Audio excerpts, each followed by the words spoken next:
¿Qué tal? Muy buenos días. El día de hoy les damos la más cordial bienvenida al webinar de la protección de datos en la era de la digitalización. Va a estar con nosotros la doctora Cintia Solís, quien va a estar conduciendo este webinar. Y bueno, voy a leerles un poquito de su reseña. Cintia tiene un doctorado en Derecho en el tema de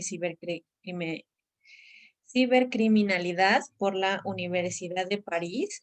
Tiene una maestría en Derecho de Innovación Técnica en las universidades de Parthenon Sorbonne de París.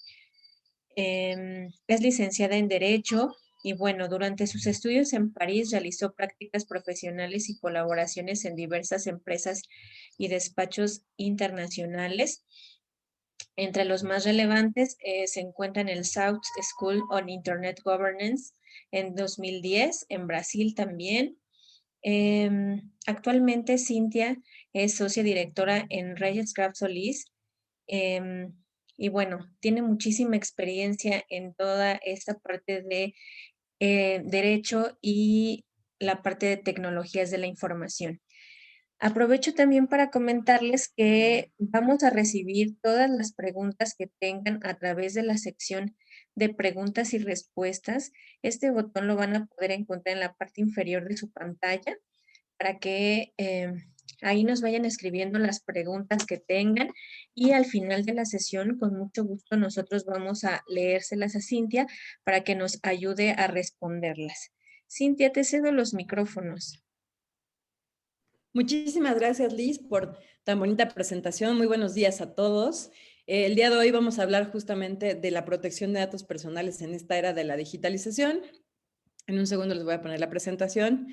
La idea es que ustedes, por favor, nos hagan llegar también todas sus dudas, que esto sea interactivo para que sea mucho más interesante para todos. Y bueno, nada más me avisan si ya pueden ver la presentación. Bueno, Liz, ¿me ayudas? Sí, ¿Ya ya se ve podemos bien? verla. Sí. Sí. Muy bien. Y si está en modo completo, ¿verdad?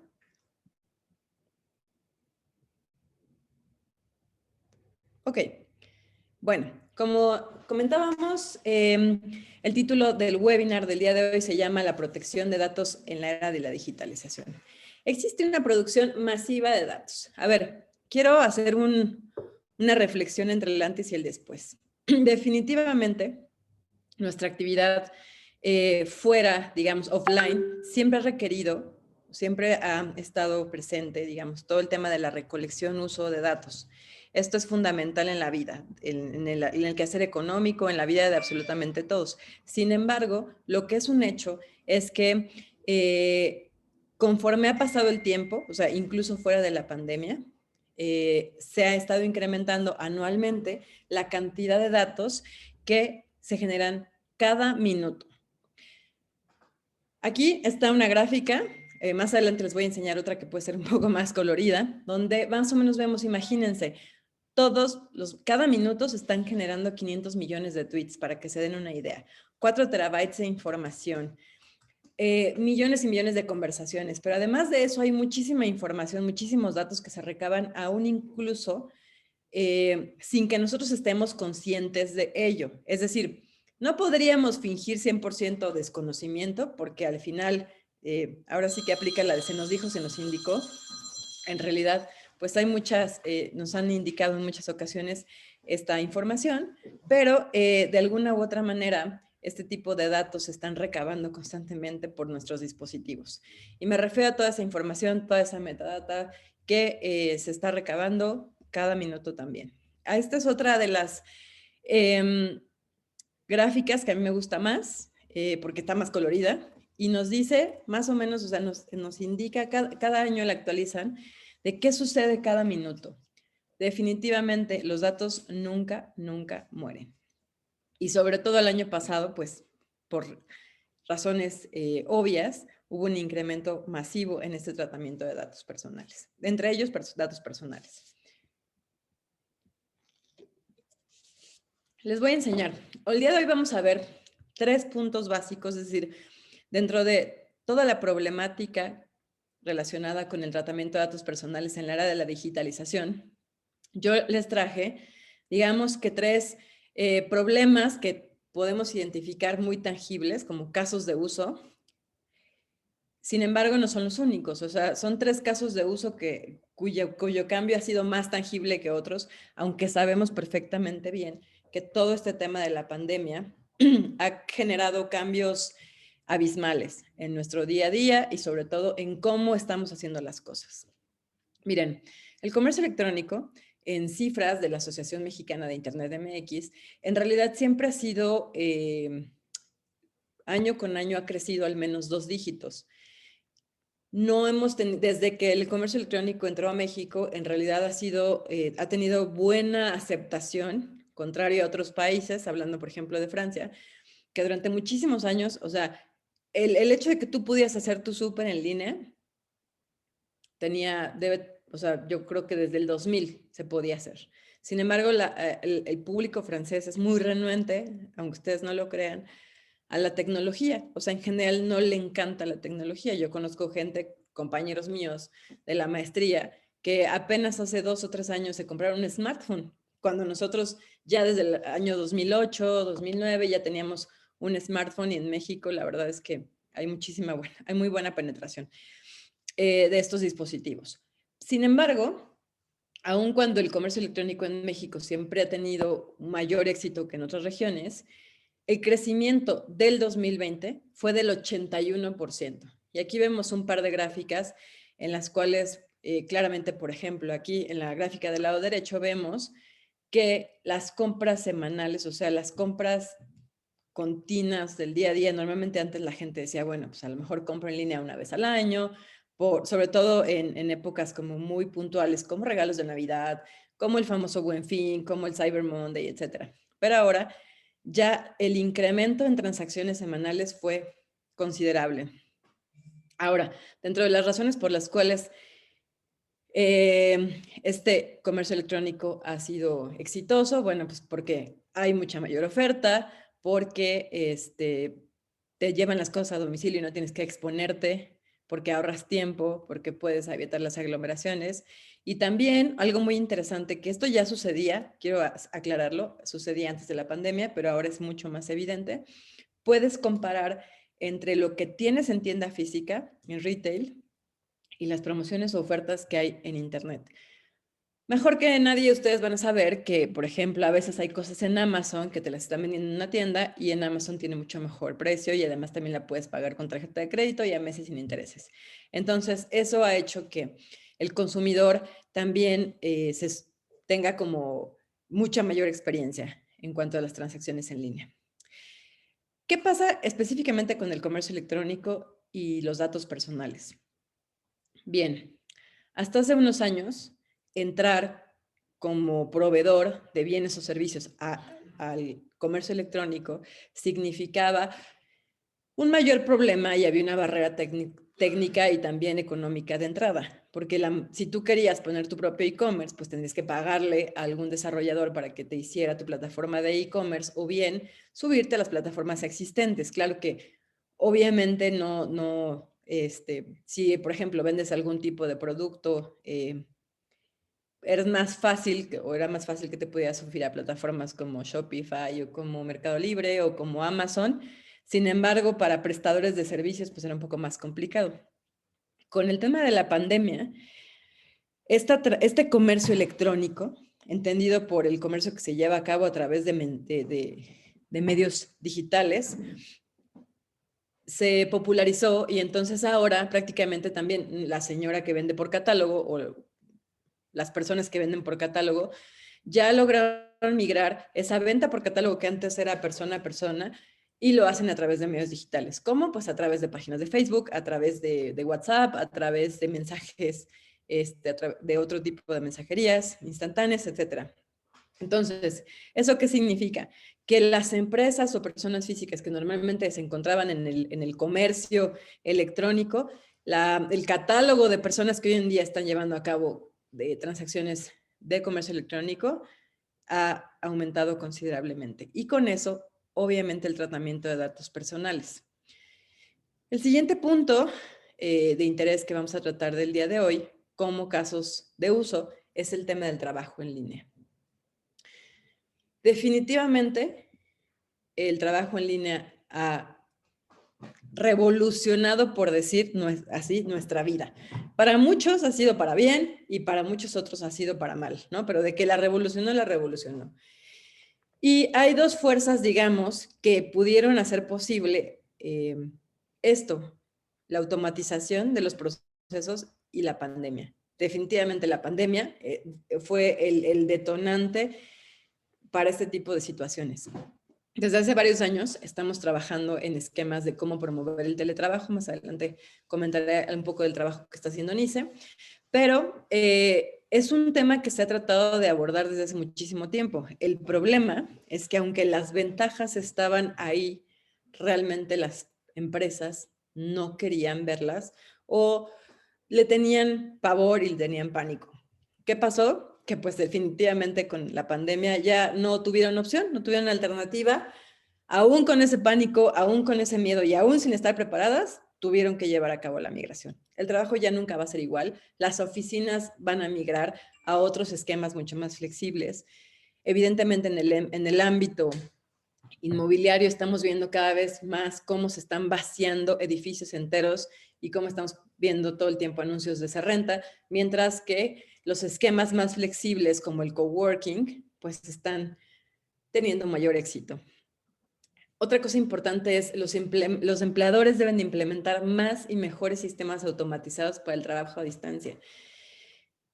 Hoy en día la mayoría de nosotros tenemos que utilizar 4 o 5 plataformas o más para poder estar trabajando a distancia y la verdad es que muchas de ellas son deficientes. Algunas consumen muchos recursos, algunas necesitan que instales o descargues programas que son muy pesados y bueno, otras más no son tan amigables. Entonces, se tendrá que cambiar esto y bueno, según las proyecciones del World Economic Forum, las 3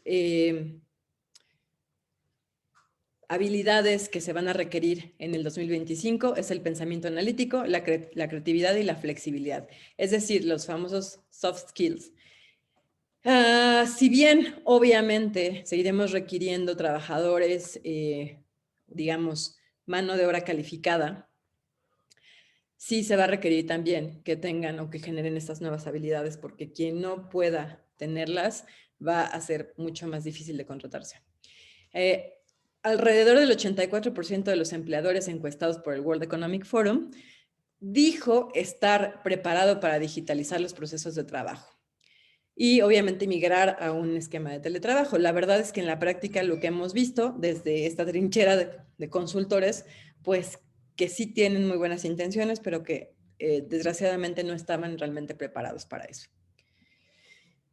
Por su parte, la Organización Internacional del Trabajo ya tiene definiciones del teletrabajo como tal, ¿no? O sea, al final, que pueden llegar a ser o no consistentes con lo que vamos a tener aquí en México, ¿no? Al final del día dice, bueno, pues cuando el trabajo se realiza en una ubicación alejada, tanto de la oficina central o las instalaciones, y separas como tal al trabajador de otros colegas, se entiende como que estás llevando a cabo teletrabajo. Recientemente tenemos una reforma a la Ley Federal del Trabajo, que ustedes ya conocen, que entre algunas otras cosas establece estos puntos, ¿no?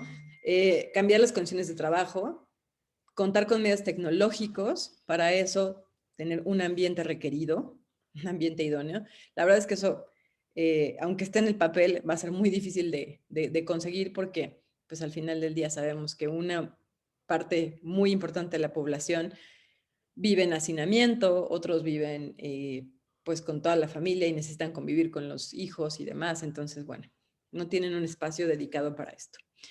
Debe tener tiempo y espacio para su ejecución, algo que no ha sucedido porque la mayoría de nosotros ha tenido que estar trabajando muchísimo más.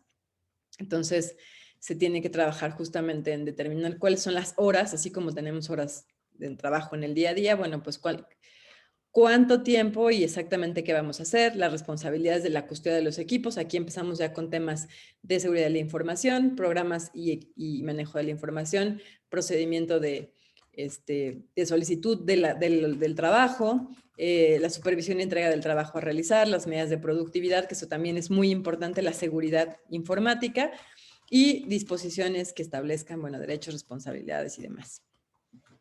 Algo que ha sido muy atractivo para los empleadores, porque si bien el 84% de las empresas dice estar capacitada o lista para poder digitalizar sus procesos y que sin ningún problema sus empleados puedan estar en esta modalidad de teletrabajo, lo cierto es que también tienen mucho temor. El 78% de estos encuestados también teme mucho la falta de productividad. Las últimas encuestas objetivas realizadas lo que demuestran es lo contrario, que los trabajadores pueden llegar a ser más productivos en un ambiente de teletrabajo. Sin embargo, los empleadores todavía no lo creen y por eso se han implementado estas tecnologías de monitoreo que no es que sean nuevas, pero hoy en día se están utilizando y además en algunos casos también vulneran la protección de los datos personales y la privacidad de los empleados. Hay que tener muchísimo cuidado con la implementación de estas tecnologías de monitoreo.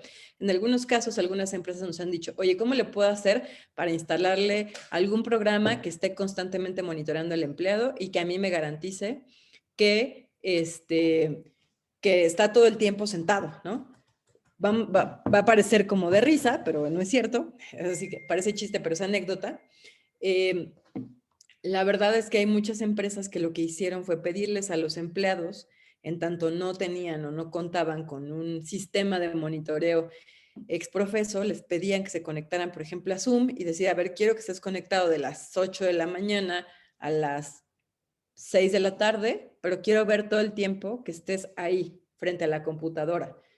Y pues si te paras al baño, o sea, es como estar en la escuela, pero peor que en la escuela, ¿no? Pedir permiso para ir al baño. Y la verdad es que esto es bastante intrusivo. Debemos de cuidar, obviamente, que las tecnologías de monitoreo, que si bien entran o pueden entrar dentro del ámbito de lo lícito, no sean invasivas para no estar vulnerando ni los datos personales de los empleados y su privacidad, pero tampoco de otras personas que cohabitan en ese mismo espacio.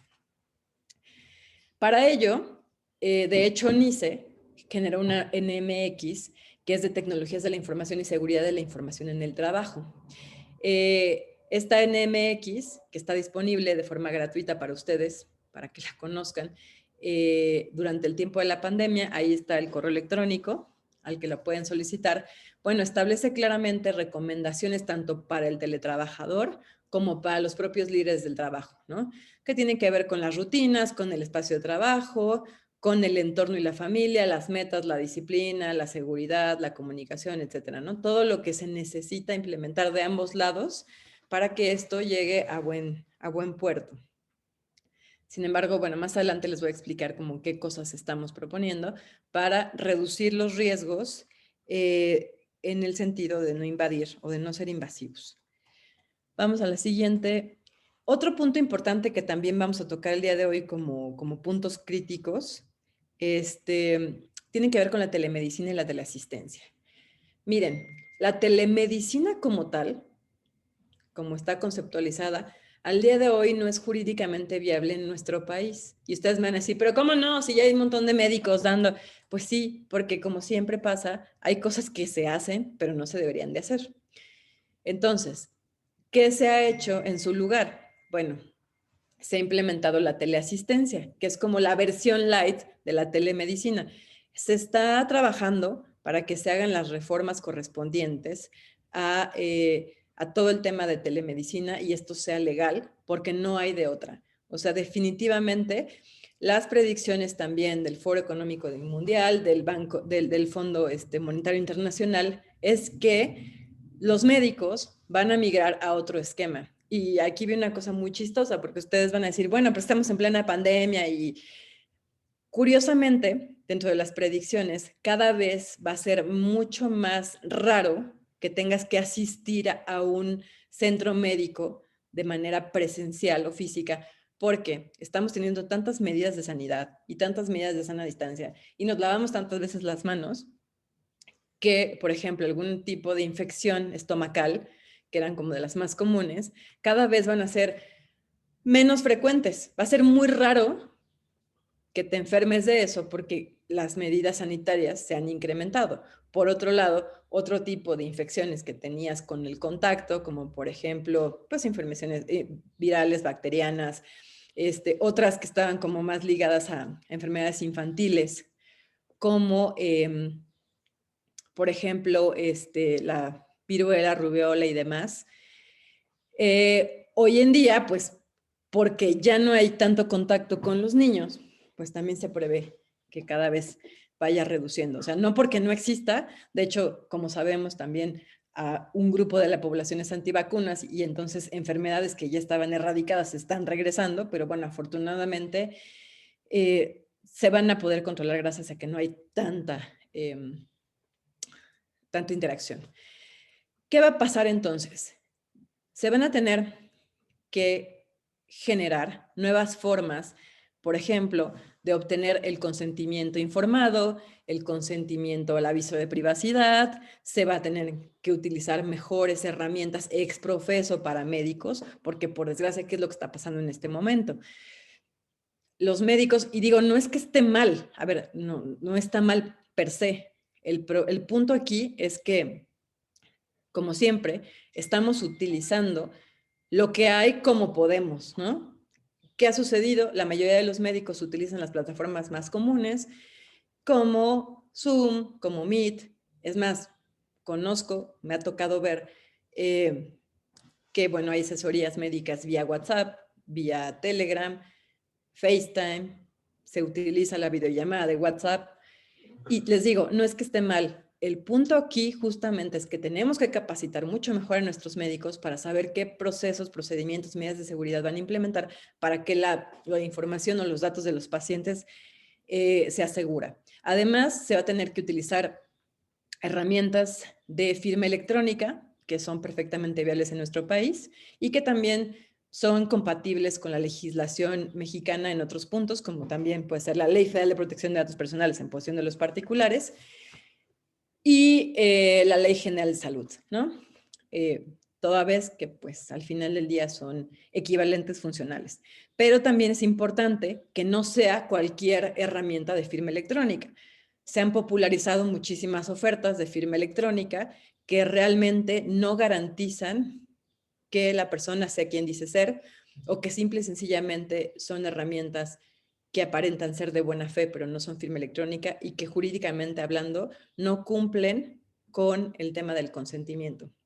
Les decía, la telemedicina como tal en México hoy en día no está permitida. Se está manejando como una teleasistencia. También se está trabajando desde las organizaciones para promover iniciativas de reformas a la Ley General de Salud y todos los reglamentos que les sean aplicables para que se pueda, para que eso pueda avanzar. Respecto de las mejores herramientas de firma electrónica, habría que verificar también qué modelo de firma electrónica vamos a utilizar, porque hay firma electrónica simple y los modelos de firma electrónica avanzada. Obviamente, la firma electrónica avanzada, pues es lo que más podríamos recomendar, ¿no? Porque así ya tenemos una evidencia de que la persona, de alguna manera, mayor seguridad de que la persona es quien dice ser, y además no es repudiable. Es decir, que si alguien utilizó tu firma electrónica avanzada, se entiende que fuiste tú, aunque tú digas, jures y perjures que no fuiste tú, legalmente sí fuiste y tendrías en todo caso, bueno, que me dieron una investigación, una carpeta de investigación donde denuncias la usurpación o suplantación de identidad, etcétera, etcétera, etcétera. Pero cuando nosotros firmamos nuestra responsiva ante el SAT del uso de estos certificados, el certificado electrónico y del par de llaves, nosotros nos estamos obligando a no compartirla con nadie. Y el grave error que siempre hacemos, la mayoría, bueno, yo no porque estoy loca y soy una obsesiva, pero la mayoría comparte esta fiel con los contadores. Entonces, no estoy diciendo de entrada que su contador les vaya a querer hacer, digamos, una mala jugada o que quiere utilizar este par de llaves y su certificado para fines ilícitos, pero en la práctica, en estos cursos que hemos dado en NICE, nos hemos dado cuenta que muchos contadores tampoco llevan a cabo, tampoco tienen implementadas medidas de seguridad, entonces se vuelve como una cadenita donde al final pues esa información no está segura y pues cosas malas pueden pasar. Entonces, es muy importante que hoy en día los médicos y las instituciones médicas van a tener que contar con plataformas mucho más seguras creadas ex profeso. Ya existe, por ejemplo, hay bastantes plataformas, algunas yo las conozco de primera mano, porque las he usado como paciente o porque las conozco como abogada. Por ejemplo, por ahí está Doctoralia, que la he usado como paciente y por ahí ya hasta tienen implementado, creo que un mecanismo de pago para que directamente puedas hacer el pago de las consultas y tienen su propia plataforma de videoconferencias y demás. Pero bueno, pues al final del día, de todas maneras, van a tener que sofisticar estos puntos para que sean cada vez más seguros. Entonces, otro problema también que tenemos ahorita es el punto de la telemedicina y de la asistencia. ¿Ok? Ahora, ¿cuál es algo que tenemos que entender, ¿no? Ya aterrizando estas problemáticas a posibles o potenciales soluciones. Bueno, al final del día, vamos a ver que dentro del hiperónimo de la seguridad de la información, es decir, todo aquello que conlleva la seguridad de la información, existen diferentes tipos o clasificaciones de información que son importantes para las organizaciones. Por un lado tenemos la propiedad intelectual, todo lo que es el desarrollo a lo mejor de patentes, de secretos industriales, de marcas, etcétera.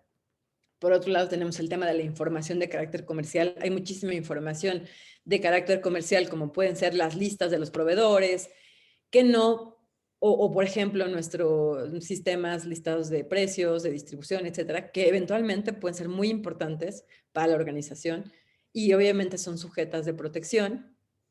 Tenemos el lado también de los datos personales y el tema de la ciberseguridad, ¿no? La ciberseguridad al final del día es parte de todo lo que implica realmente la seguridad de la información. Ahora, sabiendo esto, el tema de la ciberseguridad, que es lo que les comentaba, o sea, mucho de esto que está sucediendo ahorita nos obliga a que, por un lado, ¿no? Entendamos la importancia de los datos personales, pero también entendamos la importancia de la ciberseguridad. Yo creo que está muy incomprendida la ciberseguridad, porque cada vez que tú le preguntas a alguien, oye, a ver, ¿qué medidas tienes de ciberseguridad? O cuando hablas de ciberseguridad, creen que solamente está acotada a la parte técnica, ¿no? A los fierros, como le dicen vulgarmente. Y la verdad es que no es cierto. La ciberseguridad contempla cosas mucho más profundas. Es más, incluso la ciberseguridad está en primer lugar establecida y estipulada en leyes, en políticas y ya después en herramientas, dispositivos y demás y mecanismos de seguridad, métodos de gestión de riesgo, acciones, formación, buenas prácticas, tecnologías, etcétera. Es decir, es realmente un todo complejo que muy pocas organizaciones entienden. Y si las organizaciones privadas entienden poco, los gobiernos entienden todavía menos. Para que se den una idea, justamente atacando el tema de ciberseguridad y todo el tema médico, esta semana un hospital muy importante francés tuvo un ataque de ransomware y los tiene verdaderamente en jaque. ¿Por qué? Porque no existe esta conciencia de ciberseguridad, porque lo ven como algo muy técnico, como algo muy alejado, cuando en realidad la ciberseguridad es algo de todos, ¿no? Hay que aprender a entender que esto ya es como seguridad vial, por ejemplo. O sea, todos los niños, ¿se acuerdan ustedes que cuando éramos niños nos llevaban, bueno, voy a revelar mi edad, perdón, pero ¿ustedes se acuerdan cuando íbamos a Chapultepec o nos llevaban, por ejemplo, a Chapultepec? Creo que en la tercera sección, que tú podías ir con tu triciclo y entonces había semáforos y había un policía vial y entonces te decía para, sigue y demás. Lo mismo, o sea, los niños desde el kinder nos enseñan que no debemos de pasarnos los saltos, que tenemos que cuidar que los coches vengan de un lado sí y del otro y demás. Específicamente así va a tener que ser esto, o sea, vamos a empezar, porque o sea, así se debe de hacer, a generar esa cultura de ciberseguridad desde los más pequeños, para que esto, no les voy a decir que va a dejar de pasar, pero vamos a estar mucho mejor preparados para situaciones como las que que les acabo de comentar. ¿Okay? Y bueno, entendiendo lo que es la ciberseguridad, vamos a llegar al concepto básico de este webinar, que es el tema de datos personales. También en la práctica vemos que hay mucho desconocimiento de lo que es un dato personal. A veces creemos que un dato personal son cosas mucho más obvias, ¿no? Por ejemplo, nuestro nombre completo, nuestro teléfono, nuestro domicilio, pero perdemos un poco de vista toda aquella información que sí está considerada como un dato personal, pero nosotros no lo sabemos. ¿Cómo qué? Pues como nuestro comportamiento en redes, como nuestra huella digital, me refiero reentendido como nuestra identidad digital, ¿no? Todo lo que hacemos a lo mejor en medios electrónicos y que es muy importante. Y hoy en día es todavía mucho más importante. ¿Por qué? Porque nuestra vida, sin quererlo, se trasladó a estos nuevos medios. Definitivamente, hablando de nuevo de los médicos. A ver, los médicos toda la vida, por su labor tan importante y porque es indispensable para la prestación de sus servicios, siempre han necesitado tener acceso a información, a muchísima información, información incluso de terceros, e información sensible, es decir, datos de salud. Pero, ¿qué pasa con esa información que siempre han necesitado? ¿Cómo le están haciendo ahorita para digitalizar esos expedientes médicos? Que aunque ya existe desde hace bastante tiempo una norma mexicana exprofeso para el expediente clínico electrónico, esta norma mexicana es obligatoria únicamente para entidades gubernamentales y es optativa u opcional para los privados. ¿Cuántas clínicas, cuántos hospitales, cuántos consultorios creen hoy en día que realmente estén alineados con esta norma mexicana? Realmente muy pocos. La mayoría está haciendo las cosas como puede. Y de verdad, yo he identificado bastantes malas prácticas que, vamos a ponerlo así, se justifican porque es un estado de emergencia. ¿Me explico? Pero de todas maneras, es un riesgo de seguridad de la información, es un riesgo de los datos personales impresionante, que esto puede derivar eventualmente en algún momento, pues en alguna potencial sanción, ¿no? Me ha tocado ver muchos médicos que hoy en día están diciéndole, a ver, pásame por WhatsApp tus análisis, pásame por WhatsApp, quiero foto de tu oxímetro, quiero foto de tus resultados de presión arterial. Y la verdad es que, imagínense, o sea, así como eventualmente pues están pasando los memes, en una de esas imagínense que de repente se les vaya, porque pues, se te puede ir y seleccionan información de carácter sensible y la transmiten a terceras personas. Y a lo mejor dices, bueno, si la pasa a una persona todavía es un poco, se puede contener ese daño. Pero ¿qué sucede si lo confunde con un meme y ya lo mandó a 30, 40 personas? O sea, eso realmente puede ser complicado. Digo, afortunadamente las plataformas ya están prohibiendo que haya envíos masivos de imágenes, pero bueno, vamos, el riesgo sigue existiendo. Entonces, ¿por qué es importante entender qué son los datos personales? Porque hasta que no estemos conscientes de todo lo que puede implicar un dato personal o todo lo que potencialmente puede ser un dato personal, no vamos a entender todas las implicaciones que eso conlleva. Esta lámina, yo le tengo mucho cariño porque fue desarrollada por el director justamente de certificación de NICE. Y esta está incorporada en una, no sé si ya haya actualizado él su presentación, pero esta está, Liz no me dejará mentir, pero estaba en las primeras presentaciones que dábamos justamente en NICE en la capacitación en materia de datos personales. Y le tengo mucho cariño porque además de todo es muy gráfica respecto de lo que sucede contra lo que debería de suceder, ¿no? La mayoría de las personas, muchos médicos incluidos, muchísimas tiendas de e-commerce, muchísimas empresas no entienden realmente todo el trabajo, todo lo que conlleva el tratamiento de los datos personales, o sea, todas las obligaciones que conllevan. Entonces creen que basta con tener un aviso de privacidad. E irónicamente, para tener un buen aviso de privacidad, hay mucho trabajo previo que llevar a cabo para poder estar en cumplimiento. Entonces, el grave error que se tiene es justamente creer o tener esta falsa creencia de que solamente basta con tener un aviso de privacidad. ¿Qué es lo que tiene que ir abajo, no? Identificar los datos. Algo básico. Muchísimas organizaciones hoy en día tratan datos personales a diestra y siniestra sin saber exactamente por qué. En una ocasión, en la práctica, como ustedes saben, pues yo me dedico prácticamente a esto, a la implementación, entre otras cosas, a la implementación de la normativa en materia de protección de datos personales. En una ocasión, en una organización les pedimos que nos hicieran llegar el formulario que normalmente llenan sus empleados respecto del expediente médico. Este expediente médico incluía preguntas que en lo particular se me empezaron a hacer un poco extrañas, como por ejemplo, a los sujetos femeninos nos preguntaban si habíamos tenido abortos, cuántos embarazos, alergias, por ejemplo, a joyería de fantasía.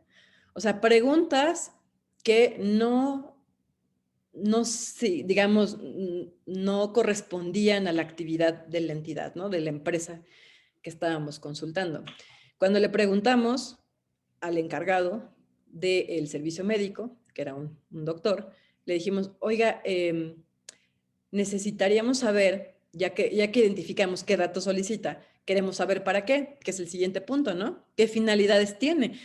Probablemente, o sea, tiene una finalidad lícita, pero yo desde mi punto de vista no la alcanzo a ver. O sea, ha habido casos, por ejemplo, hemos tenido implementaciones en plantas donde fabrican pinturas, por ejemplo, y entonces sí hay razón de ser para que les hagan exámenes toxicológicos y demás, ¿no? Entonces se entiende.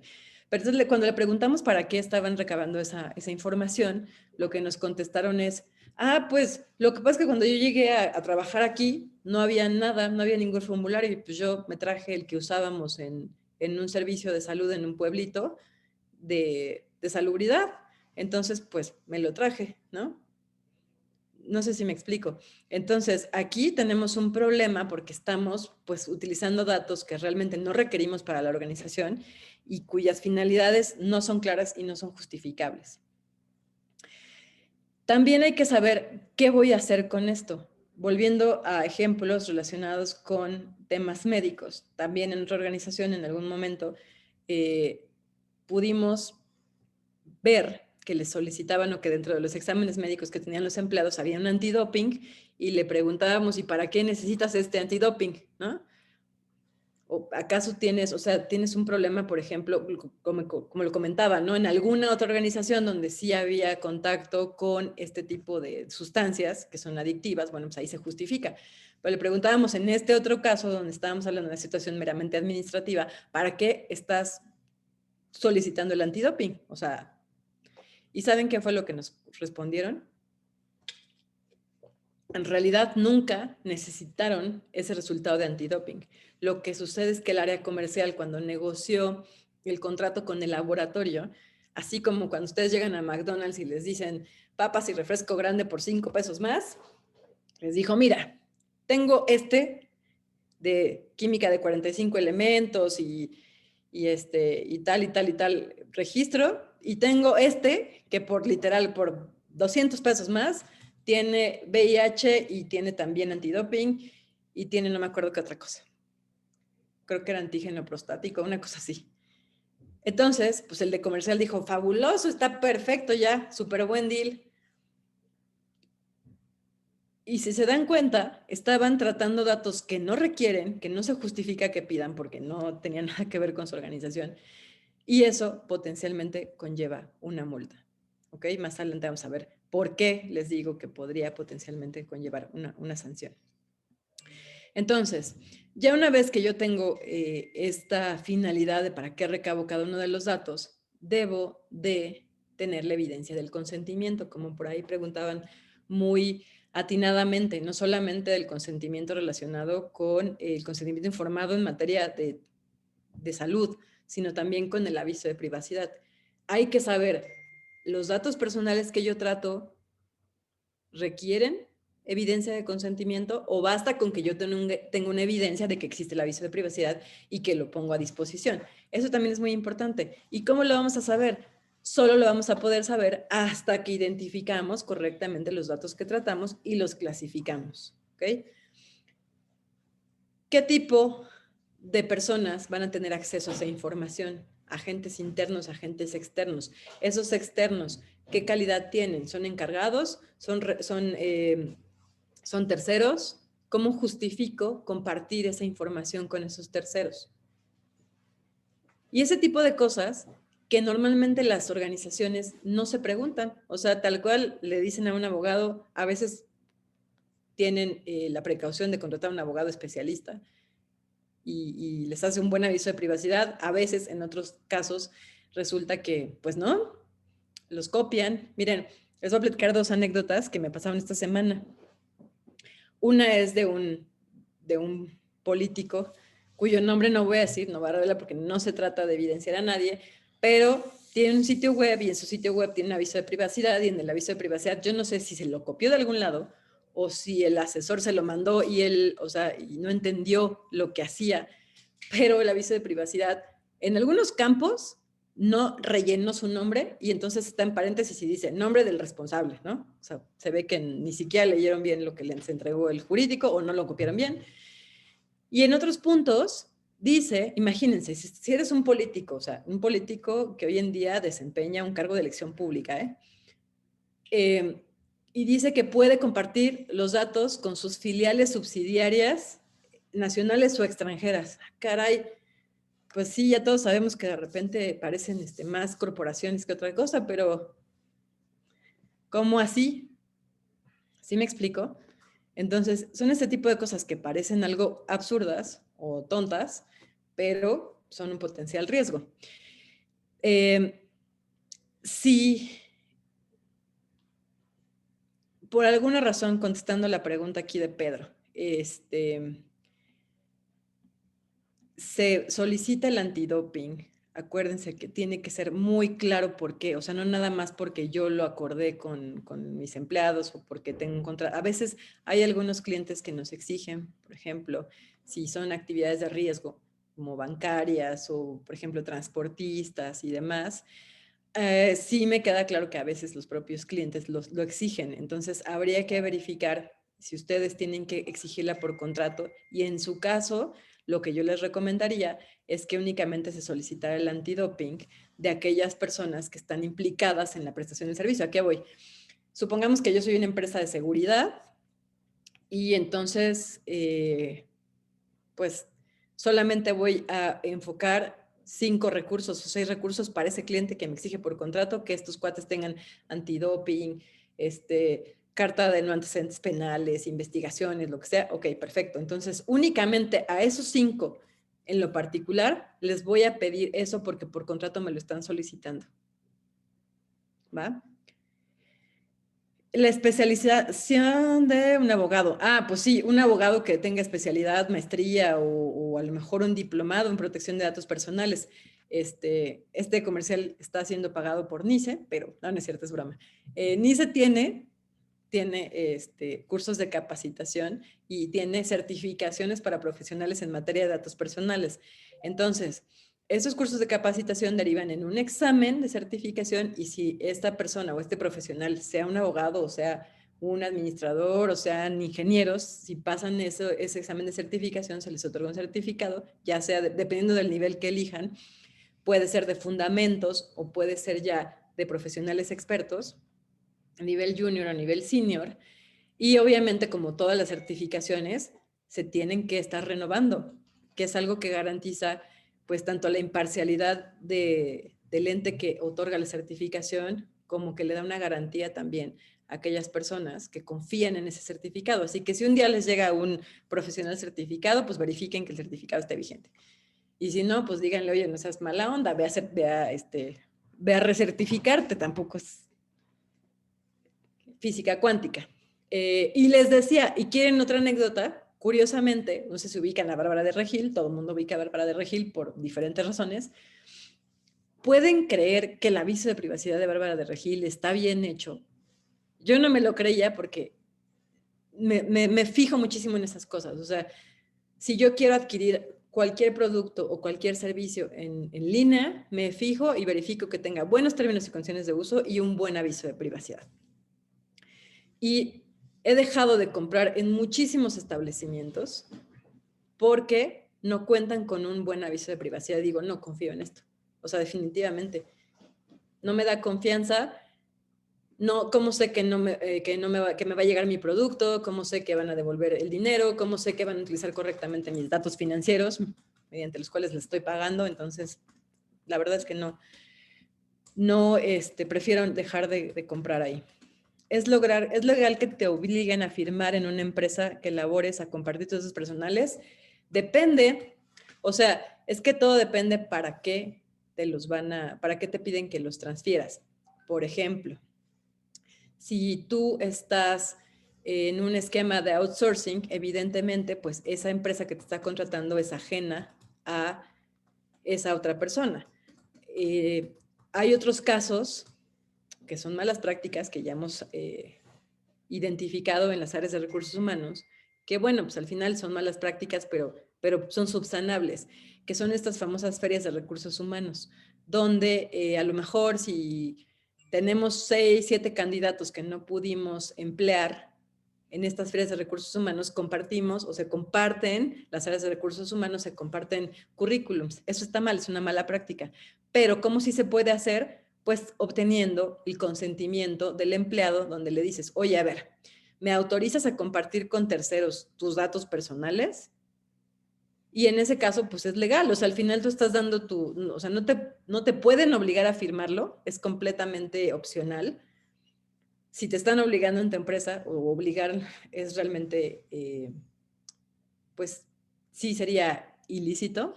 Ahora hay que entender para qué se van a transferir esos datos personales. Porque si se tratara de alguna transferencia, a lo mejor que está exceptuada del consentimiento, pues ahí sí es completamente legal, porque ni siquiera es algo que la empresa per se en ocasiones quiera, ¿no? Sino que a lo mejor el cumplimiento de alguna ley, etcétera. Entonces, la respuesta sería que todo depende para qué te están solicitando que compartas tus datos personales. Y si se está solicitando, si te están diciendo, a ver, voy a compartir tus datos personales para cuestiones que están exceptuadas del consentimiento, pues ni siquiera tendrían que pedirte tu consentimiento, pero tendrían que informarte para qué. Y si no, es importante que te estén diciendo para qué razón quieren o pretenden transferir tus datos. Hay cursos en el INAI donde enseñan cómo elaborar avisos de privacidad. Sí, también hay cursos.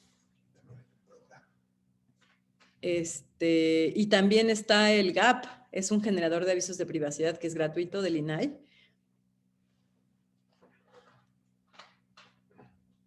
Luis, ¿qué onda, Luis? Si tengo NDA, contrato de servicios con un despacho asesor, ¿es necesario que este despacho tenga nombramiento de asignación de empresa dentro del organigrama? Pues no, es que depende, o sea, un contrato de servicios con un asesor, pues depende para qué. O sea, si es un asesor en materia de datos personales, pues sí, o sea, ahí al final del día. Si es financiero, pues también, oficina, o sea, entonces habría que checar, ahí sería cuestión de para qué es tu despacho asesor y saber si está actuando en calidad de encargado o qué. Yo te diría que eso va a depender mucho de para qué, de qué te está asesorando y imagínate que nada más es, por ejemplo, que te está dando una asesoría respecto de, te está revisando unos contratos, asesoría de datos personales. Hijo, es que tampoco, o sea, al final, imagínate que tú le dices a esta persona, oye, a ver, revísame este aviso de privacidad. Y solamente vas a revisar ese aviso de privacidad. No va a haber no va a ejecutar otra actividad, pues no habría razón de ser. Ahora, si esa empresa es un encargado de protección de datos personales, o sea, si estás outsourceando la oficina de datos personales, ahí sí, evidentemente.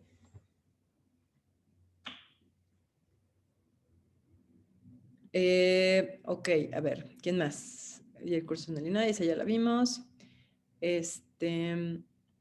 Cuando me auditan, debo firmar convenios de confidencialidad y protección de datos personales. Sí, o sea, cuando hay auditorías externas, pues sí. Al final, este auditor externo, pues está actuando en calidad de encargado, o sea, está solicitándote esa información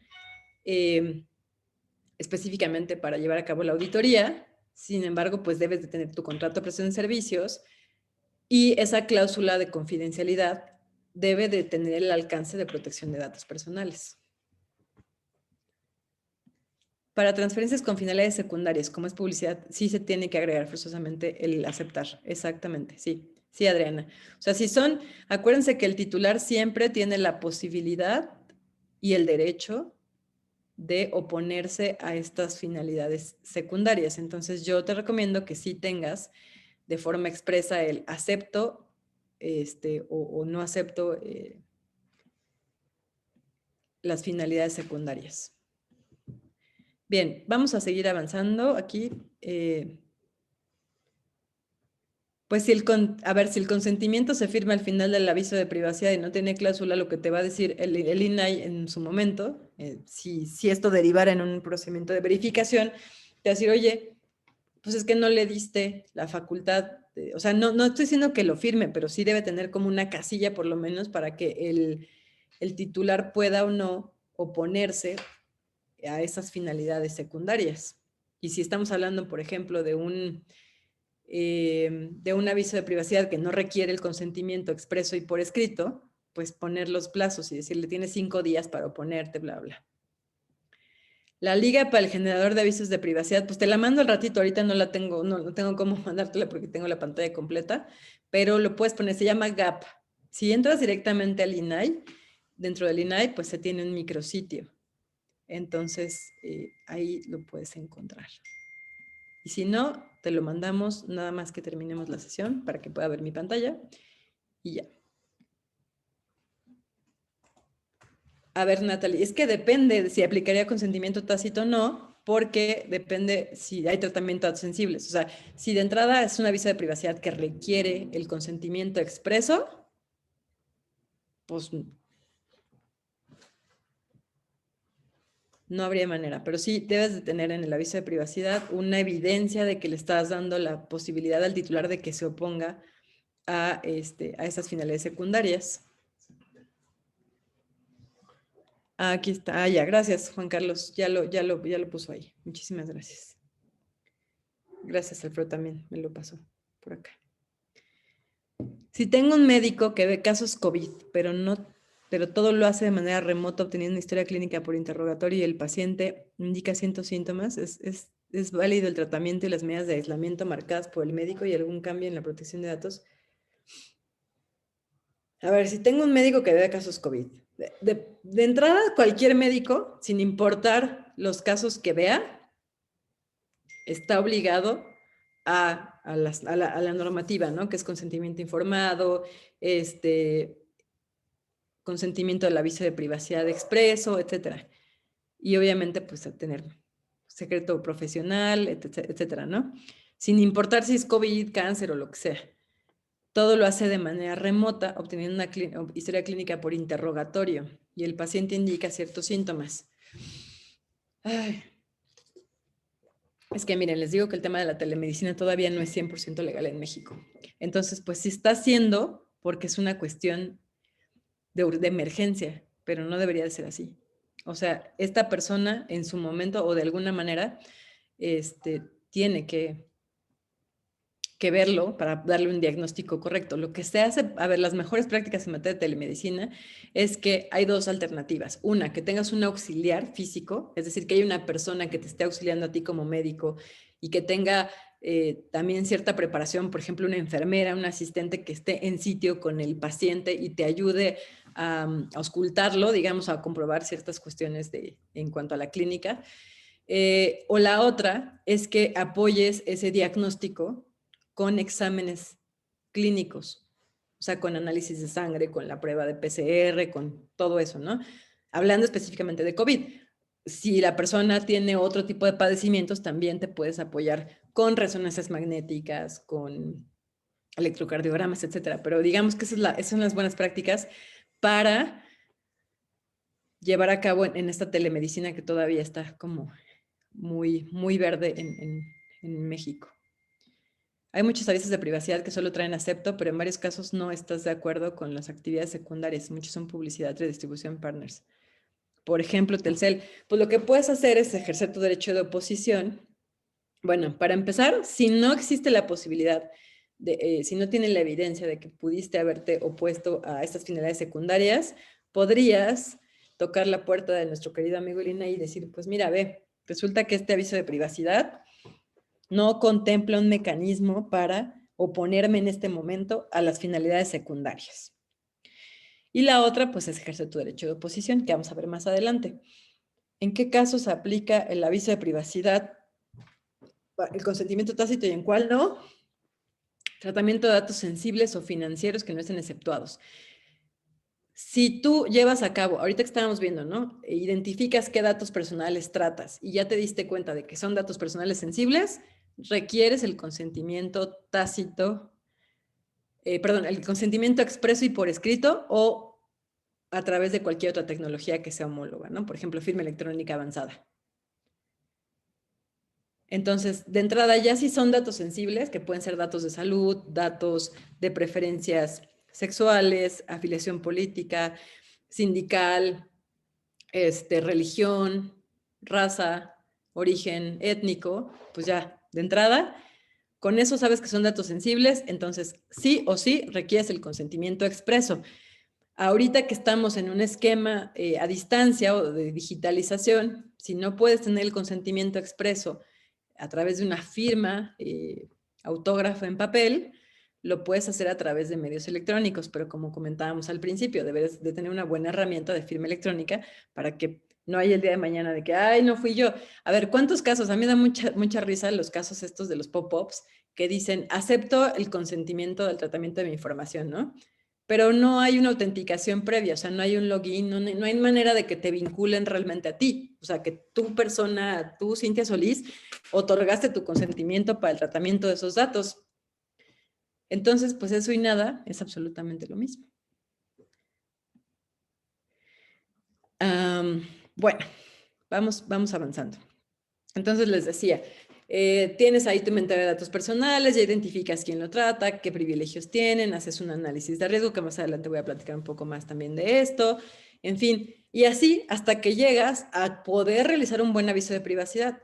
Miren, la magia del aviso de privacidad no está en la forma, porque ahí está el gap, es completamente gratuito, cualquiera puede meterse y hacer un aviso de privacidad. Lo importante es que ese aviso de privacidad obedezca a la realidad de la organización.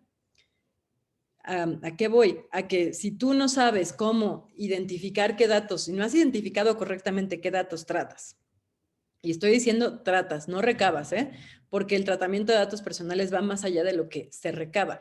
Por ejemplo, hablemos de WhatsApp, de todo este escándalo que se armó porque las políticas de privacidad decían que casi iban a entrar a la cocina y demás y que iban a saludar a nuestras familias y bueno, estoy exagerando. Pero, ¿a qué voy? Aquí hay información que tú como usuario les entregas al momento a lo mejor de darte de alta en un formulario. Esos son los datos que se recaban.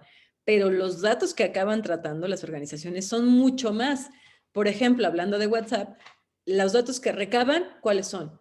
Pues tu nombre completo, tu número de teléfono y tu fotografía o lo que como quieras tú personalizar tu perfil. Pero además de eso, tratan otros datos personales como tu IP, tu geolocalización, tus contactos, tienen acceso a tu micrófono, tienen acceso al video, obviamente porque tú se los das, pero no sé si me está explicando, o sea, hay un montón de información que se trata más allá de la que recabas. Por eso, cuando hagan su aviso de privacidad, no solo se limiten a los datos personales que se recaban, sino a los datos personales que se tratan en lo general. Es decir, el resultado o esos datos que se van a generar conforme, o sea, relacionados con la prestación del servicio. Bien. Bueno, esto ya se atendió. Listo. Sigamos con esto. Hay que hacer un procedimiento para atención de derechos ARCO, aviso de privacidad, etc. Ojo también con el tema de las medidas de seguridad administrativas, físicas y técnicas. ¿Cuáles son las problemáticas que hemos identificado de manera general? No nada más en estos puntos que atacamos hoy. Estos son los puntos que atacamos hoy porque son los más críticos en la era de la digitalización. Es decir, la parte, digamos, del comercio, la parte del trabajo y la parte de la medicina son tres temas muy críticos que se han generado con base o digamos, como resultado de la digitalización de nuestra vida. Y que obviamente ya hemos identificado estas malas prácticas. Entonces, ¿qué problemáticas se tienen en lo general? Bueno, una perspectiva errónea de la normativa y su aplicación práctica. Es decir, a veces queremos creer que esta norma es como una receta de cocina que ya la implementas y ya quedó, ¿no? Súper listo. Ya está nuestro panqueque, nuestro pastel horneado. Y no, en realidad, esto es un tema completamente vivo. Por esa razón, necesitas tener un departamento de datos personales. En otros países, en los países europeos, por ejemplo, incluso por ley debes de contratar a una persona que se dedique exclusivamente a eso. Aquí, por ejemplo, hablando de este tema, hay una falta de estrategia porque no hay recursos asignados. En la mayoría de los casos, yo diría que el 70-80% de las personas, de las organizaciones, no tienen a una persona contratada específicamente para llevar el departamento de datos personales. La mayoría lo que hace es recicla algún otro recurso, como puede ser un recurso de tecnologías de la información, puede ser el jurídico, en algunos otros casos, aunque ustedes no lo crean, personas administrativas que dicen, ay, pues eso, ¿no? O sea, lo ven como una carga más regulatoria y dicen, ay, encárgaselo al que te caiga peor de la organización. Entonces, hay una escasez, digamos, hay una falta de estrategia en el sentido de que no existen recursos asignados, ni personas, ni dinero. ¿Qué podría sí hacer? Ya en el mejor de los casos, yéndonos a un esquema híbrido, es decir, no tengo que contratar a alguien específicamente para eso, pero por otro lado también es una persona que está más o menos capacitada, pues llevarlo a capacitación. Es decir, acreditar que esa persona está debidamente capacitada y si se puede certificar, pues qué mejor, ¿no? Así, bueno, aunque el pobre tenga 2 o 3 trabajos que hacer dentro de la organización, por lo menos ya va a ser alguien que tiene mucho mayor conocimiento de esta normativa y no nada más que lo pusiste a leerla. Mario nos pregunta, si un centro de contacto graba llamadas, ¿lo tendríamos que poner en el aviso de privacidad? Mira, normalmente el centro de contacto actúa en calidad de encargado. Es decir, que el aviso de privacidad que se tiene que exhibir es el del responsable. Pensemos que el centro de contacto trabaja para un banco. Entonces, sí, el centro de contacto tiene que exhibir el aviso de privacidad del banco y dentro del aviso de privacidad del banco tendría que existir la finalidad de, bueno, tendría que reportarse que se puede recabar la voz, que eventualmente también es un biométrico, y que se va a grabar. Si ustedes como centro de contacto son responsables directamente, pues sí, tienen que exhibirlo en el aviso de privacidad.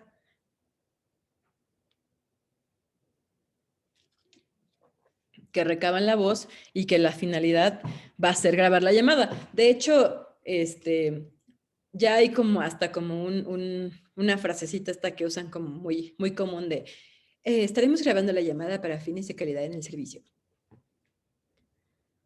Con respecto al tema de WhatsApp. Qué buena pregunta, Francisco. Mira, la verdad es que WhatsApp no es más inseguro que otras de las plataformas que tenemos hoy en día de mensajería. Es exactamente lo mismo. Lo que sucede es que WhatsApp nunca fue, digamos, desde su concepción, hace 11 años, nunca fue una plataforma que exprofeso se hiciera para comunicación empresarial, ¿ok? Para cuestiones delicadas, para cuestiones confidenciales. Nunca, nunca, nunca. Existen otras plataformas de mensajería instantánea como Trema, por ejemplo, o como Signal, que desde su concepción son plataformas seguras. Entonces, mi recomendación sería, si son cosas extremadamente confidenciales, deben de existir plataformas corporativas que sean asignadas ex profeso para esa. Por ejemplo, un correo electrónico institucional. Ahora, para cosas del día a día, no está prohibido o no desaconsejo, vamos a llamarlo así, el uso de WhatsApp. Sin embargo, sí hay que tenerlo, o sea, debe de existir en el ámbito corporativo algo que se llama políticas de uso. Si ustedes ya van a determinar que WhatsApp, por ser la plataforma de mensajería, digamos, instantánea más popular y que todo el mundo tiene WhatsApp, decidieron que esa es la plataforma que van a usar para enviarse mensajes relacionados con cuestiones no confidenciales, Está bien, solamente lo que tienen que hacer es ponerlo en su contrato y ponerlo como la plataforma autorizada. Fíjate, Edgar Roberto, que sí existe WhatsApp Business, pero no es más segura. Al contrario, porque WhatsApp Business está concebido no para ser una plataforma confidencial, sino para ser un canal de ventas. Entonces, de hecho, las actualizaciones de WhatsApp estaban enfocadas más bien a WhatsApp Business, porque si tú terminas la transacción en WhatsApp Business, vas a tener que compartir información de la transacción con WhatsApp. Entonces, realmente WhatsApp Business no es mucho más seguro que la versión tradicional de WhatsApp. Nada más hay que tenerlo así. En ninguno de los casos, ni WhatsApp Business, ni WhatsApp, la distribución original, están enfocados a transmisión de datos extremadamente sensibles, ¿no? Confidenciales. Pero todo lo demás, así de que, oye, a ver, ¿a qué hora vas a llegar a la oficina? Mándame esta fotocopia, si estuviste trabajando, o sea, ese tipo de cosas sí se pueden llevar a cabo a través de WhatsApp, nada más que hay que tener reglas y políticas de uso, porque incluso también ahora con la nueva reforma a la Ley Federal del Trabajo, también existe este tema de la desconexión digital, es decir, no se vale que le estés mandando un WhatsApp a tus empleados a las 3 de la mañana. Entonces, todo eso tiene que generarse con reglas y políticas y todo bien. Ok. Avanzando aquí les decía que una de las problemáticas que tenemos es esa, ¿no? Que no hay ni recursos económicos ni tampoco recursos humanos para poder implementar esta norma correctamente. Les voy a decir, yo creo que si ustedes entienden correctamente el tema de los principios y las obligaciones que están estipuladas en la ley, lo van a poder hacer muy bien. Obviamente esto pues es una probadita, es una versión como muy global de qué es lo que estamos recomendando o en qué consisten estos principios, estos derechos y demás. La implementación de la norma conlleva pues, mucho más tiempo, pero para platicar, pero esto es como para que se den idea, ¿no? Al menos en estos casos de uso, cómo podríamos hacerlo. Entonces, ¿cuáles son los principios y deberes que están contemplados en la norma y que debemos de conocer?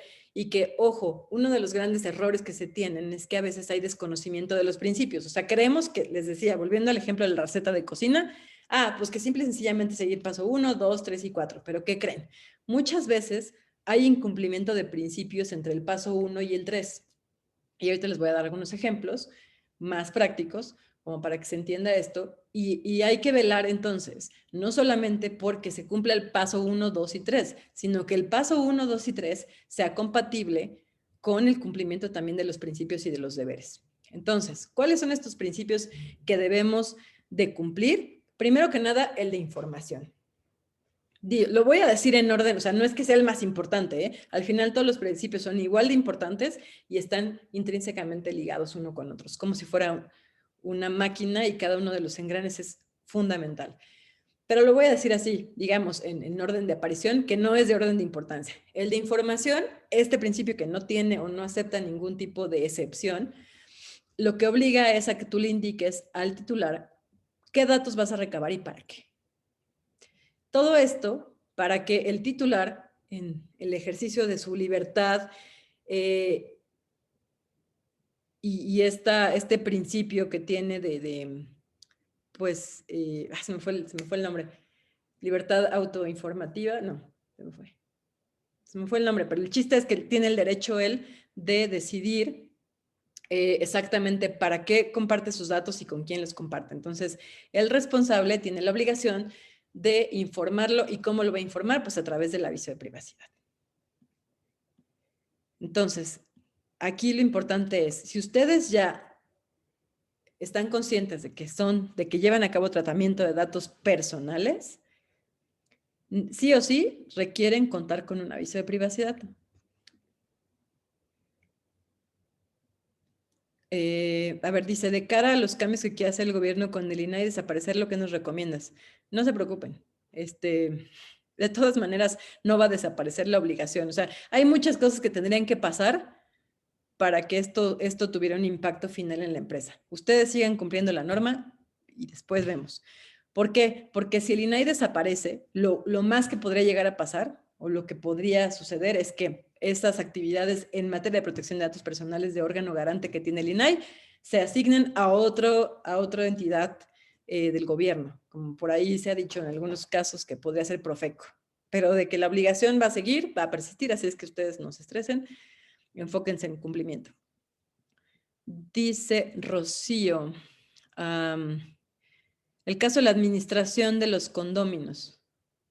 No importa, actividad, aunque no sea lucrativa, hay tratamiento de datos personales. Requieren contar con un aviso de privacidad y cumplir la ley. También se pueden implementar herramientas de firma electrónica avanzada, sí, sin ningún problema, por supuesto.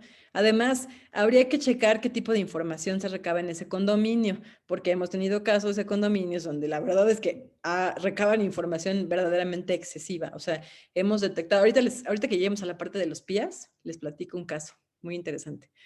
Pero habría que checar si esa información que recabas no tiene que ver con tratamiento de datos sensibles, y si no, pues sí puedes hacerlo incluso como consentimiento tácito. Si tratas datos sensibles, puedes utilizar herramientas de firma electrónica, si es válido. Es más, te voy a pasar hasta podrías transmitir el aviso de privacidad vía WhatsApp, si fuera consentimiento tácito, y pedirles a todos, porque siempre todos los condominios tienen un grupo de WhatsApp. Ahí mismo podrías decirle, requiero que cada uno de los que están aquí en el grupo de WhatsApp, me ratifique que lo consiente. Digo, de todas maneras, si es consentimiento tácito, pues tú ya cumpliste poniéndolo a su disposición, pero bueno. Gracias, Ramón, autodeterminación informativa. Perdón, ya es viernes. Mírenlos, qué aplicados, Ricardo, muy bien, muy bien. Gracias. Ok, bien, continuemos. Entonces está el principio de información, luego el principio de consentimiento, ya lo comentábamos, el consentimiento por regla general, siempre y cuando no se traten datos sensibles o datos financieros que requieran recabar el consentimiento expreso, se entiende que el consentimiento puede ser tácito. Entonces, si bien ya sabemos que debemos de contar con un aviso de privacidad, bastaría con que nosotros tengamos disponible el aviso de privacidad para consulta constante de los titulares. ¿Y por qué hago énfasis en esto? Porque en muchísimos casos, no sé si les ha pasado, que dicen, consulta nuestro aviso de privacidad aquí.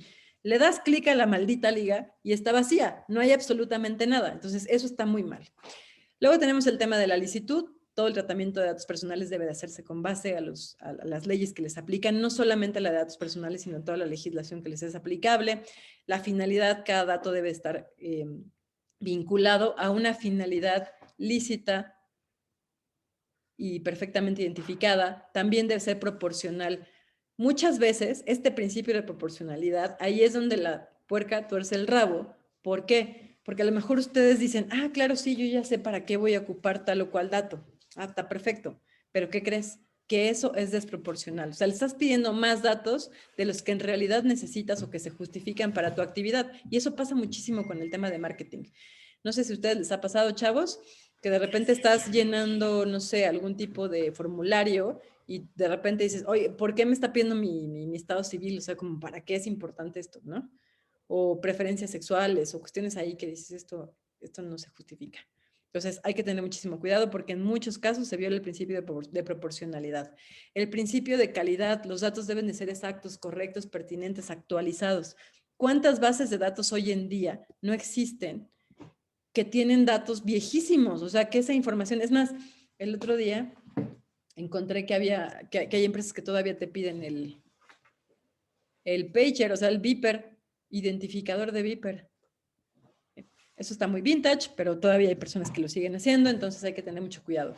Esto nos obliga como organizaciones a estar actualizando esa información. Y miren, la verdad es que es mejor. Al final, todo esto también conlleva a que nos deshagamos de información inútil, o sea, de papeles que tenemos ahí archivados que no sabemos ni para qué los usamos y dar de baja por fin ese archivo muerto que no se acaba de morir.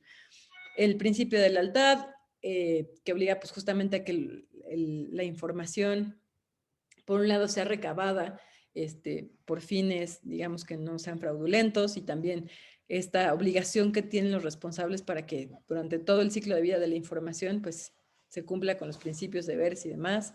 el principio de responsabilidad que nos obliga a tener medidas físicas, técnicas, administrativas, y los dos deberes, ¿no? El de confidencialidad y el de seguridad, que por desgracia estos se violan sistemáticamente.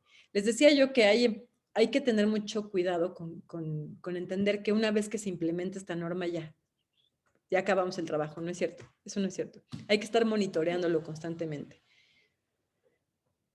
La mayoría de nuestros clientes responsables que implementaron la norma, que incluso tienen un sistema de gestión, como lo vamos a ver más adelante, les pasa, o sea, porque en el día a día hay errores que se llegan a tener.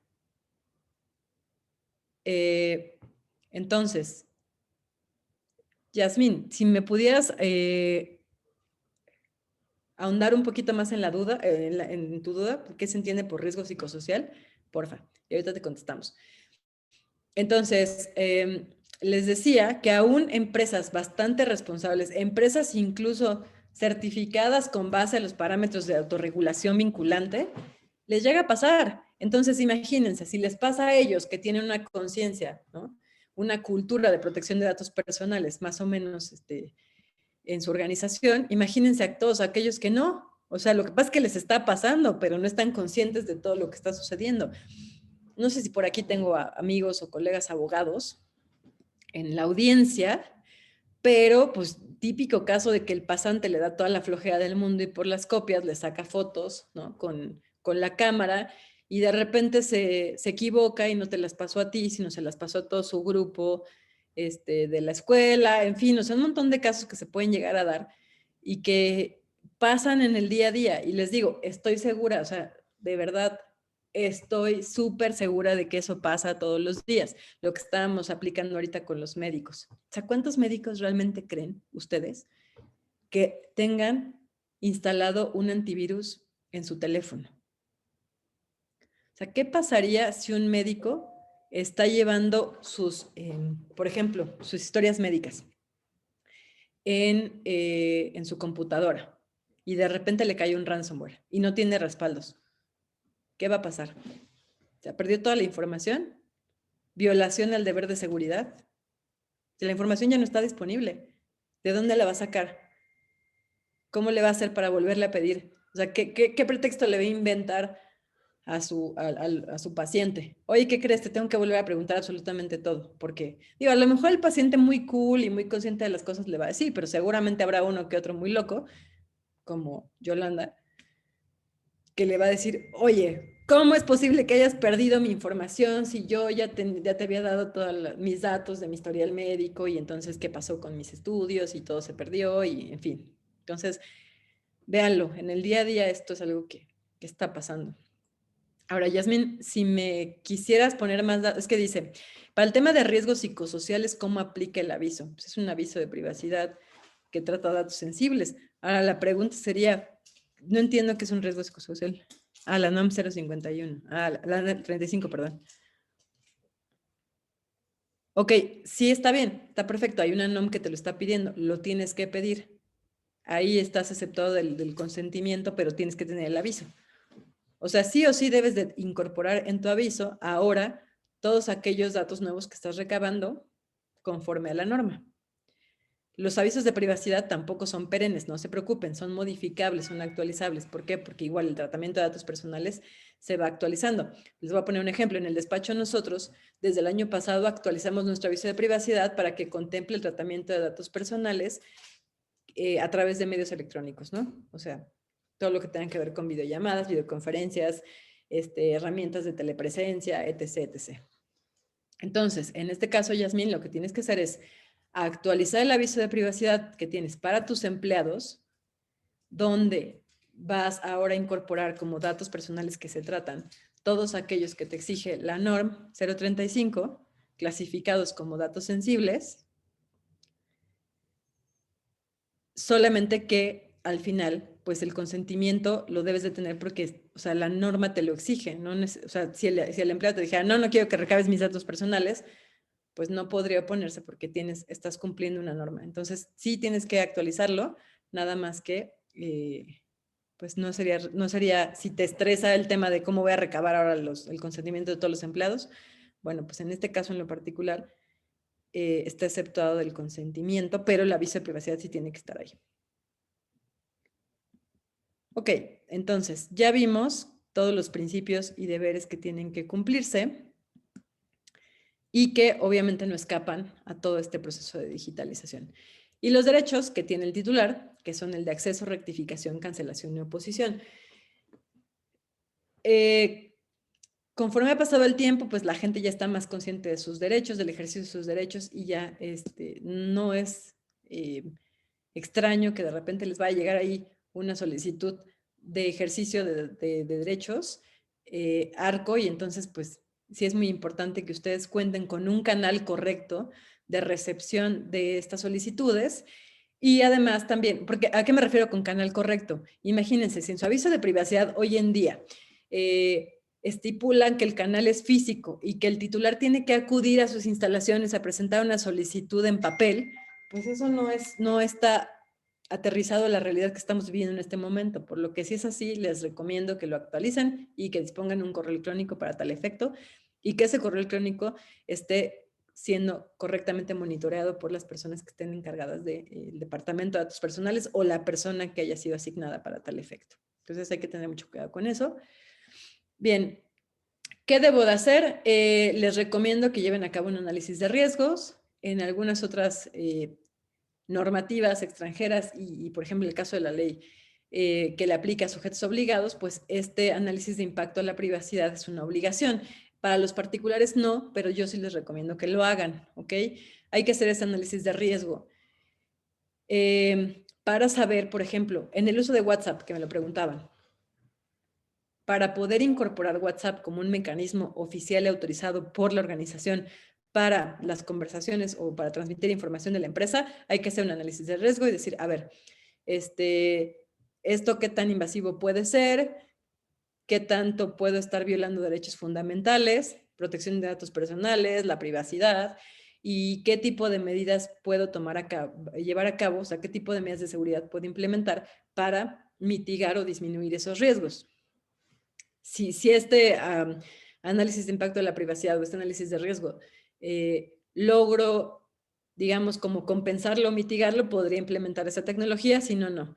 Lo mismo como les explicaba hace rato, ¿no? Todos estos temas de monitoreo que son totalmente invasivos, hay que hacer ese análisis de impacto en la privacidad y decir, a ver, ¿realmente puedo o debo hacer esto? O sea, porque de poder, pues puedes, ¿no? Y la gente, obviamente, como necesita el trabajo, pues dice, ok, pues adelante, instálame lo que quieras en mi computadora, pero ese es invasivo.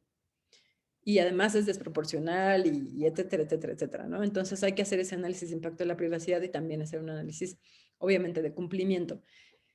¿Qué les recomiendo para cerrar? 3 tips importantes, 3 tips que nos pueden ayudar a que todos estos riesgos que ya vimos en la era de la digitalización y que toda nuestra vida ya se migró al entorno digital, bueno, miren, ustedes vayan o no a solicitar certificarse con base a los parámetros de autorregulación vinculante, les recomiendo que cuenten con un sistema de gestión de datos personales, ¿ok? Existen también muchos materiales gratuitos publicados por el INAI para crear su sistema de gestión de seguridad de datos personales.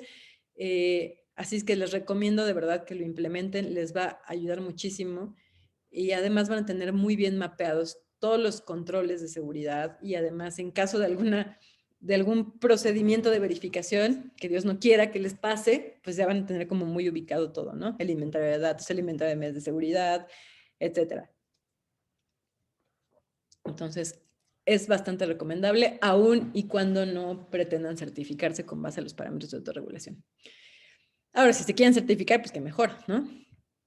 Llevar a cabo estos PIA que les comentaba, estos famosos análisis de impacto a la privacidad. También existen muchas guías totalmente gratuitas en varios idiomas. En español, por ejemplo, la Agencia Española de Protección de Datos Personales, como esta sí es una obligación, ¿no? Contemplada en el Reglamento General de Protección de Datos Europeo, han generado muchísimas guías. También la oficina holandesa, también la francesa, tienen muy buenos elementos, muy buenos templates para llevar a cabo estos famosos análisis de impacto a la privacidad, que están totalmente disponibles y son gratuitos. Así es que de verdad yo les invito a que ahora, con esta modernización y con esta puesta en marcha de nuevas tecnologías para la comunicación y para el trabajo, los médicos, si algún médico me está escuchando, por favor, de verdad, no contraten cualquier tipo de herramienta de telemedicina o no contraten cualquier herramienta de expediente clínico electrónico. Verifiquen que esa herramienta esté en cumplimiento con las normas mexicanas y con las normas de protección de datos personales.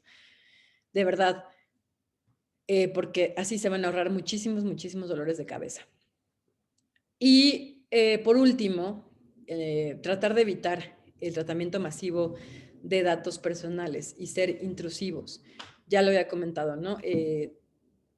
Tenemos que empezar a confiar un poco más, tenemos que migrar esa noción que tenemos tradicional del trabajo, donde la persona tiene que estar sentada 8 horas frente a una computadora, haga o no haga nada, y tenemos que irnos a una versión, a una visión del trabajo más por objetivos, ¿ok? Donde lo que importe es más, donde lo que más importa es que el trabajador resuelva tareas y entregue cosas a que esté todo el tiempo frente a una computadora, ¿no? Entonces sí hay que cambiar muchísimo esta visión para evitar estar tocando derechos fundamentales y más con las nuevas reformas que les decía. A ver, para el sistema de gestión de datos personales se puede considerar a la dirección de finanzas como alta dirección. Pues mira, podría ser, habría que checar tu organigrama, pero pues puede ser. O sea, muchas veces, dependiendo si la empresa es 100% o la dirección de finanzas es muy relevante, podría ser. Normalmente se tiene que, para el sistema de gestión, debe de ser el presidente del consejo, el consejo, o sea, debes de tener implicada a la autoridad más alta a nivel corporativo. Y a lo mejor sí, o sea, si estás poniendo como un grupo multipartita dentro de esta clasificación de alta dirección, pues podrías meter a la dirección de finanzas. Todo tiene que ver con el análisis de tu organización en lo particular. El análisis de riesgo. Pues sí lo podrías hacer. Ahora, lo importante aquí es siempre, para tener un buen análisis de riesgo, acuérdate que ahí sí o sí vas a tener primero que tener un buen inventario de datos personales y bien clasificado y una volumetría importante. Entonces, pues no hay nada que te impida que ocupes esa metodología u otras. También hay mucha literatura gratuita y muchas metodologías y muchos información al respecto en el INAI, 100% gratis. Borré una, a ver, para certificarse, ¿quién debería ser quien realice la auditoría interna? Pues mira, la auditoría interna idealmente debe ser un tercero imparcial. Pero sí, o sea, lo que puedas contratar para eso. Pero si no, pues puede ser cualquier persona que esté debidamente capacitada y lo lleva a cabo, ¿no? Ahora, en mi experiencia, lo que pasa con los auditores internos es que eventualmente les da ceguera de taller y yo creo, o sea, hagan de cuenta, de los casos que a mí me ha tocado atender, los dictámenes o los resultados de la auditoría interna cuando los hace alguien, un trabajador, no obedecen tanto a la realidad y acaban teniendo más inconformidades. Pero bueno, podría ser pues cualquier persona que tenga la capacidad. De nada, Yasmina, a tus órdenes. ¿Nos puedes compartir la presentación? Sí, sin ningún problema. Y por ahí enviaron los correos de Lisette Colín y también bueno, ustedes también podrían solicitar esta norma al correo de cenapoles@ creo que es nice.org.mx, es que no me hiciera nice o sige, pero Sí, nice.org.mx. si quieres ahorita se los pongo en el chat. Vale. Pues no sé si tengan más preguntas. Aquí digo, lo importante es que entendamos que obviamente, si de por sí ya en nuestro día a día existía tratamiento de datos personales de cualquier actividad de la que ustedes quieran, desde las tienditas hasta los grandes corporativos, gracias a la digitalización masiva de procesos, el tratamiento también se masificó y requerimos adaptar la normativa. Muchas gracias, Tere. Si tienen alguna otra duda, pregunta, por aquí estoy. Siéntanse libres. No les vamos a cobrar honorarios. No sufran.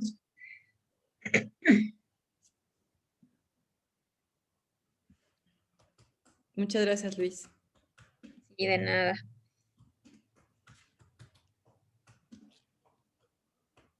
Pues listo, creo que ya no tenemos más preguntas. Cintia, te quiero agradecer muchísimo el tiempo que nos has regalado en este día para revisar todos estos elementos a los que nos hemos enfrentado en esta pandemia y que muchos ya los teníamos considerados desde antes, pero que en este tiempo pues se han incrementado para que pues seamos mucho más conscientes de lo que hacemos en las redes y de los datos que estamos compartiendo a través de ellas. Te agradezco muchísimo, Cintia. No, muchas gracias a ti y si tienen alguna otra pregunta, pues a través de Liz me la pueden hacer llegar. Claro que sí, con muchísimo gusto. Y muchas gracias a todos los que se conectaron en este día. Esperemos que esta información les haya sido de utilidad. Y como bien comenta Cintia, ahí está mi correo por si tienen alguna duda o algo en lo que les podamos ayudar. Con mucho gusto estamos disponibles. Gracias, Ricardo María, y estamos en contacto.